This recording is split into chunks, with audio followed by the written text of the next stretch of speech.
বিশাল মহাবিশ্বের তুমিহীন নীল অসীম থেকে একটা গল্প জন্ম নেয়। মানুষ আর বিজ্ঞানের অসাধারণ মেলবন্ধনের গল্প।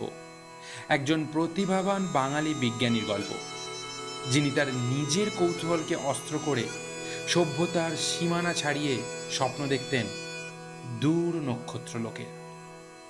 মহাকাশের অসীম অন্ধকার ভেদ করে আমাদের গ্রহ পৃথিবীর দিকে তাকালে একটা ছোট্ট দেশ চোখে পড়ে, ভারতবর্ষ।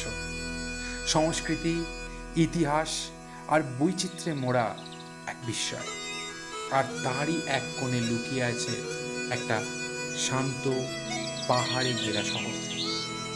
ঝাড়খণ্ডের বুকের ওপর সবুজ অরণ্যের ভাঁজের ফাঁকে ফাঁকে ওঠা পড়া পাহাড় আর ঝর্ণার রূপে সাজানো সেই জায়গার নাম গিরিডি। এই নিসর্গময় শহরেই দাঁড়িয়ে আছে এক অসামান্য ল্যাবরেটরি। বাইরে থেকে সাধারণ, ভিতরে অসাধারণ।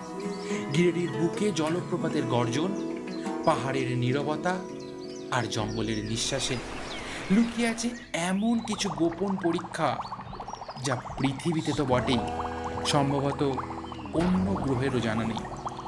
আর সেই গোপন গবেষণার কেন্দ্রে বসে আছেন ধূসর চুলদারি, গোল ফ্রেমের চশমা আর অগাধ জ্ঞানের অধিকারী প্রফেসর শঙ্কু, যিনি তৈরি করেছেন মিরাকিউরিয়াম, Shonku light, anti gravitone, Robu, remote dream recorder, time machine, আরও কত কি।